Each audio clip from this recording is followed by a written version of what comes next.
Hi, this is Paige again. It's been about a year since I made my last video, and it's February 25th. It's about 5:30. It is 5:35 in the afternoon, and I'm making this video because I told you I would keep you informed about my surgeries. Tomorrow morning I'm leaving for California. I'm going to have surgery with Marcy Bowers, Dr. Marcy Bowers, on Tuesday, February 28th. My surgery is scheduled for 12:30 in the afternoon. And as I said, I promised you all that I would make a video about this, and I just thought I would share some of the process with you and give you a little heads up about what's going to be going on. So I leave tomorrow morning. My daughter from Washington, D.C. will meet me in San Francisco. I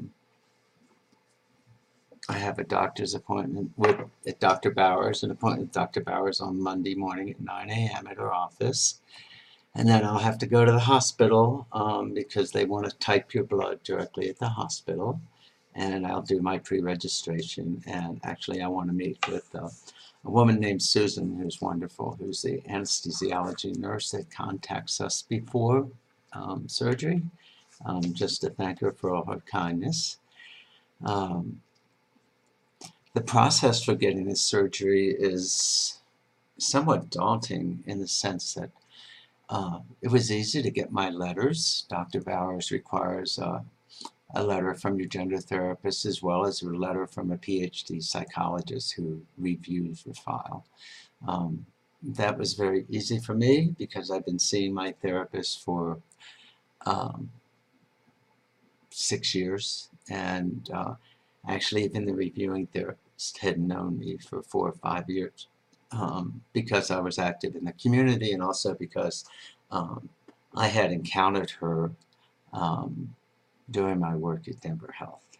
And so I had a very pleasant time with her. It was only one visit. She actually had the letter written before my appointment even occurred. So,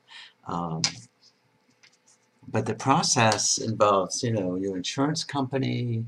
It involves people writing the letters. It involves completing lots of documents and sending them to Dr. Bowers' office. And so in many ways, it's much like buying a house in the sense that there are many things that have to be accomplished. My insurance, my Denver Health HMO had to negotiate contracts with Dr. Bowers, with the hospital, and with the anesthesiologist. And of course, the woman doing this, I didn't know who she was. So you had to stay on top of it. And then you've got the Dr. Bowers' office receive everything. And there's quite a few I's to dot and T's to cross. And it can be, you're dependent on other people just like you are when you buy a house. And so there's a lot of stress involved in that. There certainly was for me.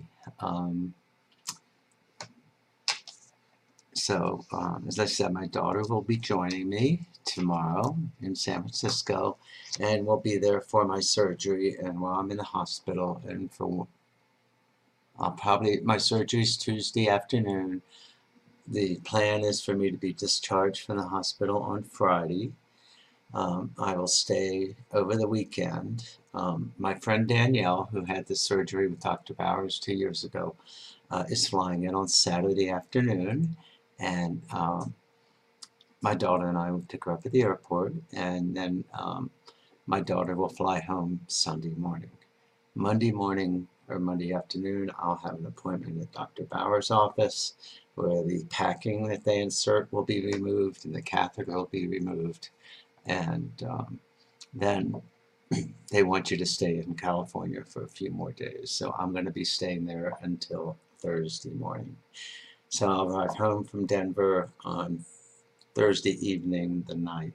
So I'll be gone for a total of 11 days. And That can be somewhat expensive because you've got to pay for hotel rooms for the entire time, airline flights, car rental, although renting a car is not absolutely necessary. My work at Denver Health has been very, very gratifying. And working in the environment in which I work has also been very gratifying in terms of my acceptance as a woman. I work almost completely in my work site, my office, with women. I, of course, venture out probably once a day to one of the clinics or the hospital at the request of a patient or a physician. Um, so we have 3 or 4 trans women who work at Denver Health, but I think I'm the one who gets the most exposure, and I'm the one who participates in trainings and things like that. My work is very gratifying.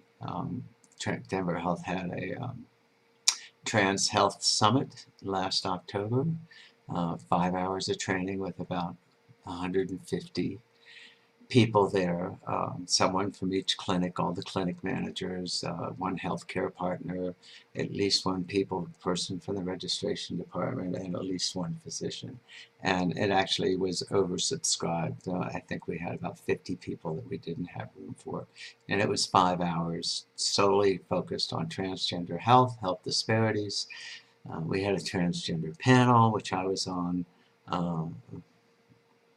And on that panel we had 2 trans men and myself, and we talked about our bad experiences in healthcare and how important it was that we feel we can go to an affirming location. Our new medical electronic health record system allows me to insert preferred names immediately below the name on the patient's insurance card, which the record has to be in that so we can get the billing right. But nevertheless, the preferred name is always highlighted, and everybody has been trained that that's the name you use with the person. Not only that, but we have what we call a transgender flag, which is a gold FYI button, which I can insert.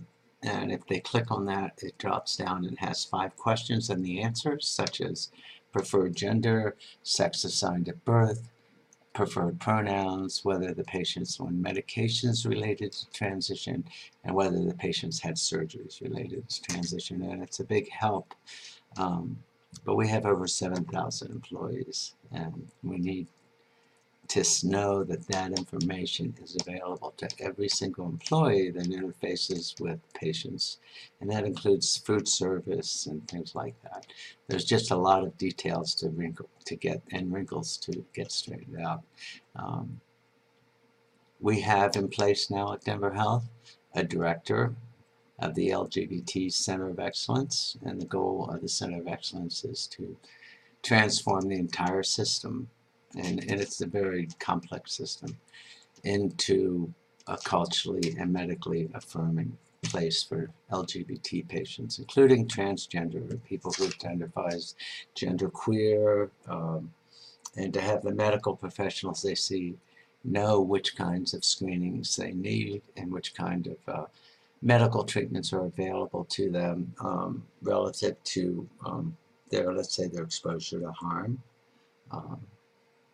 So it's very gratifying. And the women at work brought me flowers on Friday, and Thursday at my my working group staff meeting, they brought donuts and some presents and books for me to use while I'm in the hospital. It's all very good. As a part of the Center of Excellence, Denver Health is committed to performing transgender surgeries. We've done a couple.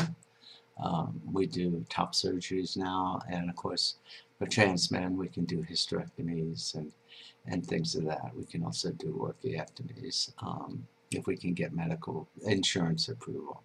And the director of the OBGYN surgical department is actually flying to California to observe my surgery and sit down with Dr. Bowers and talk about what it would take what kind of training it'll take to be able to perform competent and vaginoplasties with good results. And so it's very exciting. I like being having a role, even though not the stool pigeon, but I'm the one. I sit on the internal work group for transgender surgeries because my boss thinks that they need to have the perspective of somebody who desires those. So it's all very good. I'm a very blessed person, and it's hard to believe that this is finally happening after so many years. And I'll keep you informed, okay? Perhaps not right away, but after I settle in back. I'm going to be off for a month.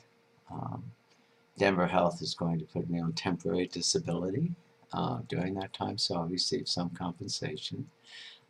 They're treating it just as they would any other serious surgery or heart bypass operation or anything like that for any of their other employees. So I'm very lucky. And I hope this, it just so happened that today I've regained contact with the woman Rachel, who is the woman who first helped me dress and first took me out in public, and I talked to her and her granddaughter, who she's raising. And it was really added a lot of poignancy to today. This is the last day I will ever be in this apartment, not complete. And I can't tell you how happy I am. So, I love you all. Be safe. You need to always think about being safe. And find providers that can deal with your medical issues. And stay pretty. Okay? Bye-bye.